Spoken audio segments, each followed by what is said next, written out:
Yo, what is up everybody? It's your boy Hamza, aka the Fire Lord, back with another video. But before we get into it, you already know what I'm gonna ask you guys to do. Go ahead and hit that like button right now for me guys real quick. Let's try and hit 100 likes. Again, comment what you guys want to see next and subscribe if you haven't already. Like I said before in our past videos, 70% of you guys watching are not subscribed, so please go ahead and hit that subscribe button, as well as check out our Patreon down below. But yeah, without further ado guys, let's get straight into this video. Alright guys, so this is the video. It is an Altergeist versus Infernoble replay. A lot of people have been asking for me to showcase this matchup, so now of course I'm going to bring it to you guys. But before we get into it, I'm telling you guys, this replay is something like you've never seen before. Trust me when I say that. But anyways, yeah, let's start off with the duel. My opponent opens Torrential, Faker, Strike, Ogre, and Protocol. I have O-line, of course. If you guys always see my hands, I'll have O-line no matter how many cards I play. Midbreaker, Gearfried, Dolphin, and Olivier. So I do have combo going first. My opponent's hand is very, very oppressive, but let's just see what happens here. So, gonna go ahead, stand by main. He's gonna go ahead and set 3 and pass. I mean, it's an Altergeist deck, what could you expect? But see, I actually have a very powerful card, a Magical Midbreaker Field in my hand right here. So, I'm gonna go ahead and activate the Midbreaker. He's gonna think on it, say it's cool. Go ahead, normal connector effect. Right here, I'm gonna summon out the Dolphin. Now again, he cannot Ghost Ogre me, he can't Torrential Tribute me. Really good, right? Everything's looking good so far here. So I go Dolphin effect, I Dolphin, get rid of the other Dolphin in my hand, and get rid of the Ogre. He loses the Ogre, which is cool, and I go into Assault. Right here, I figured that if my Assault resolves, I win the game, because I was like, okay, his background's probably like Protocol, Manifestation, and Torrential, and I saw his hand, he has Faker, so hopefully he can't use anything. But I literally run right into the Solemn Strike, and I was like, oh my goodness. Like, and my hand's actually kind of bad. If I had one more extender, it would have been really good. But I mean, he still would have had this Silk, so like, who knows. But yeah, he would have like a Silk with the Protocol, so I think I would have lost anyways. But yeah, he goes Faker effect, summons the Silk. But right here, I still don't scoop. Of course, because I still have a pretty good play next turn. But it is Altergeist, like, and he can't kill you because he doesn't have Marionette access. So I go, sure, I'm gonna pass. He goes Silk, bounce Faker, and bounce Midbreaker. I was like, yeah, that's cool. He goes draw for turn, and he draws Marionette, and I was like, oh my god. So of course he goes right here. He goes normal Marionette, and that's enough for me to literally concede the game. Just because he gets like Marionette, he gets Manifestation or Protocol, and then like when he doesn't have the other, he can link into the Hextia, standby phase, the Manifestation. It gets really difficult.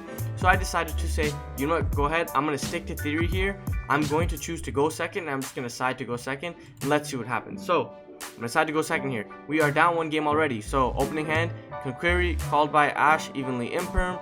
I got Durandal, Olivier, evenly, Phoenix Blade, and Renault. So my hands are actually really good. And again, this is why you make him go first, because they open hands like this where like they can't play, so they need to set cards. So he goes standby main, sets Imperm, sets called by, and passes. I'm like, cool. Again, like I said before, I drew O-line again. I kid you not, this card does not leave my hand. But again, it doesn't matter because we are playing the best deck of the format. So I go standby main, normal Olivier, Durandal effect. Durandal's gonna go ahead and get hit with the Ash Blossom. It's okay. I'm gonna go ahead and special Renault. Again, he still has Call by the Grave and Imperm. We go into our Link play, which is Assault. I was thinking about if I should go into like a Needle Fiber play and like maybe eat some sort of hand trap, but then like I'd rather have it Assault because at least like I can get her to 19 and they can't out it with Miri. So yeah, I go Assault effect to add. They go Imperm. I'm like, that's perfectly fine. Second effect, I pay cost. So I'm gonna go ahead and I send the Smoke Grenade, and that's all I wanted to send actually, because Living Fossil is still like a Reborn card, and I can Reborn Olivier in combo. Durandal again is a super nice card to draw, and I still have the Phoenix Blade, so I can't really send two. Then of course I go Olivier on Assault to make him untargetable by card effects, and he says yes, or he called by the Graves. I lied. Yep. So that's it. And then I go Divine Sword, and I swing for. It should be 16 because of the Imperm column was right here. So it should be 16 because Divine Sword's negated for this turn. But I don't think it'll matter in the long run because he draws Protocol and he goes set 1, pass, I draw for turn, and I draw the red reboot. So it doesn't matter what this card was ultimately, even if it was like a strike, a judgment, or like a warding or anything, because I drew the reboot for turn. I still have the Assault on board, and I still have 2 targets in my deck to actually summon the Genba into the O-line play. See how serious here. So I go Assault effect. We're gonna go ahead and mill 2. He says okay, summon the Genba. Genba right here. I'm gonna go ahead and link into Link Cross. Link Cross effect, summon 2 tokens. Yeah, summon 2 tokens. And then I just wanted to see if like maybe I was a chat with this card, but I wasn't. So yeah, And go ahead and do that. Link cross 2 tokens. I do the Marcher play just to respect some cards. Marcher target, go into this. And then we go into our Herald. Cool. Then we go Herald into Fiber, sorry. Fiber, summon out our Jet Synchron. I haven't normal summoned yet, keep that in mind. So this actually enables me to actually get a lot more advantage on the board. So I go Auroradon effect, and I summon a bunch of tokens. Here I was thinking if there's like some way I could have done like an access code play, but it's fine.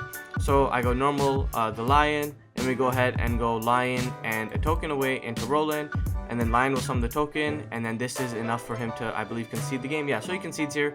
Now moving on to that fabled game 3, and like I said before, I drew O-line both duels and I was still able to actually put pressure on the board. Game 1 was a little unfortunate. I mean, he had the nuts, what can you do? But game 2, his hand was really bad and I stuck to theory and I won. Here, game 3, of course, Trapix didn't want to go first, so I kept all my side cards in. I just pretended to side.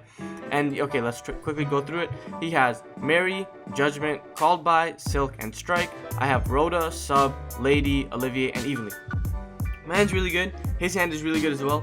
So you already know this deck is about to be, like, this duel is about to be super insane. Like, this game 3 is the pinnacle of swag, of hustle, of desire, of never giving up and chasing your dreams. Make sure you guys like the video if you guys made it to this game 3 anyways. But yeah, we're gonna go ahead. He goes normal Mary. Mary's gonna go ahead and of course grab him protocol, because why not, right?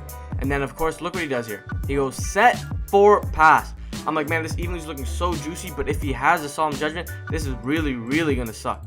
Draw for turn, I drew the Ash Blossom. Ash isn't that good. I took out Imperms and Gammas for these cards. I don't know how good Ash Blossom actually is, but it's fine. I'm going to go ahead and go Evenly in the battle phase. He goes Judgment. I was like, oh, okay, nice, of course. I mean, he's at 4k life points, so whatever. Then, of course, I go Rhoda. Rhoda's going to grab Ogier right here because I kind of like understood what I needed to do here. I go normal Ogier effect. Ogier will go ahead and dump our Gear Feed. And then I special the Lady. Special Lady, cool. And then we go into a Link, into Assault. And again, this guy strikes me on summon. Literally, why are you doing that? So he's at 25, I'm at 8k. I can extend with Olivier and Subknight, but like I can't really do much after that. So there's no point in actually just using resources. Again, it's Geist, they can't kill you. If this card was Faker, I would have lost. So I was saying, yeah, is this your protocol? He's like, yeah, cool. I would go ahead and draw. He rips the Extravagance. So look, he rips the Extravagance, okay. I'm like, okay, cool, I have the Ash Blossom at least. I Ash it, and he has Call By. So he calls by my Ash, and he rips the Extravagance. So right now, do not scoop. I'm telling you guys would want to scoop so bad, and I did want to scoop too, that's why I'm saying it. Maybe you guys didn't want to scoop, but do not scoop. This is a back row deck that cannot kill you. Do not scoop. So he goes, he draws Ogre and Strike. So he draws 2 more disruptive cards. Ogre and Strike, and then proceeds to normal Silk, and he gets him for 24, okay? So now he's at 25, and I am at 56, and I draw Durandal. So this is why I don't scoop, because even though he has Strike, Protocol, Ogre, and Silk, that's 4 disruptions, and I only have 3 cards in my hand, I'm going to show you how you actually beat this deck. So you go Durandal effect, you know, okay, he Ogres it. I was like, oh my gosh, what are these cards he's drawing? And I go ahead and I go normal summon Sublimation Knight. This is why you play Sub Knight. People don't play Sub Knight, this is why I play Sub Knight. Normal Sub Knight is the effect, okay, he says, yeah, that's fine. Now watch what I do here. I equip Olivier. Who would have thought? Nobody. Not you for sure. I equip Olivier. Why do I equip Olivier? Now Sub Knight is at 1800 attack, and he also can't be targeted by card effects, meaning Silk is actually turned off. He had his one play to actually deal with the protocol or strike it. He chose not to do it. That's his fault. So now we're gonna go ahead and do this, and now that I have Ogier in the graveyard as well, I can equip the Ogier now. So Sub Knight can't be destroyed by card effects, and he can't be targeted, and he's at 1800 attack. That's actually very problematic for a lot of decks to deal with, especially back row decks. So I'm going to go into battle phase. I'm going to swing at Silk. He goes, yeah, that's cool.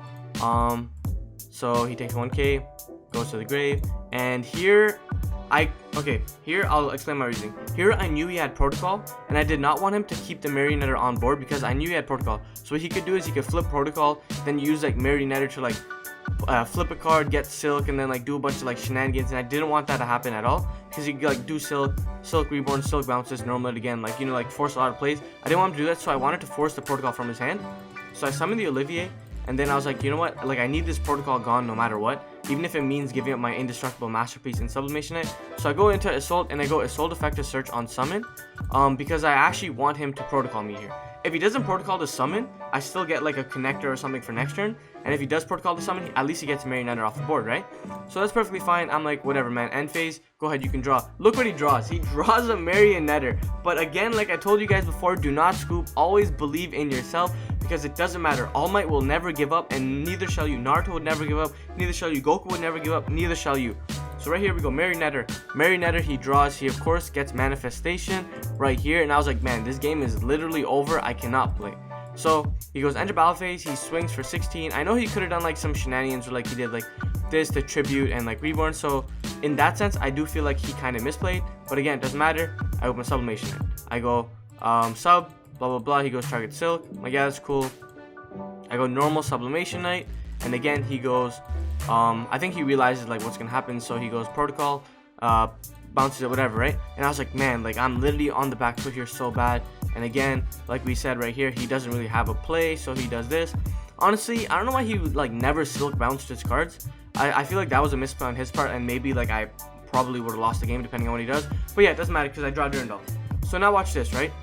I have Durandal in my hand. Again, I feel like he was misplaying a lot, but it doesn't really matter. Lelouch, if you're watching this, I'm sorry that you misplayed, but you already know we're the best channel on YouTube. So we go Durandal, equip on silk. Here I thought he was going to bounce it. It's fine. I go Durandal effect. He goes, yeah, that's okay. I'm like, cool. I grab my red layer, because you already know what red layer does. He does damage. So of course we go special summon red layer right here, and then I try to like bait it, because even though I can't push for game right now, I tried to like make my red layer as beefy as possible. So I go Olivier on red layer, because what I was trying to do is I was trying to get Olivier and Ogier onto my red layer, and then that would like be able to set me up for like some sort of like indestructible red layer play. He goes silk bounce, and this was his mistake. He goes silk bounce, and he bounces manifestation to target the red layer, and of course silk falls off because it's born with manifestation. Now if you guys don't know what red layer does, it says if you control no monsters, you can special summon this card from your hand, and then it says you can only use each of the following effects once per turn. Now you can only special summon red layer once per turn. So right here guys, we are going to show you the power of red layer. I go special red layer, enter battle phase, and I go go Power Rangers go baby, let's go. I go equip Ogier, and I swing at red layer for game. Like I said guys before, this is literally why you never give up when you guys feel like giving up. You saw the extravagance rip. I almost literally, my mouse was above the admit defeat. Doesn't show you, but my mouse was above the admit defeat. I literally was about to scoop. Like, I'm not even kidding you. Then he rips the Marionetta off board, and I was about to scoop there again. But again, like I said before, don't give up, especially on decks that can't kill you, especially against back row decks. So that's just how you play against back row decks. You just stay persistent and you keep on pushing through, and I guarantee you, you'll be able to eventually beat a back row deck, especially with cards like Ogier and Olivier. But anyways guys, this is Hamza, and like I always say, keep on shining, never give up on your dreams. Peace.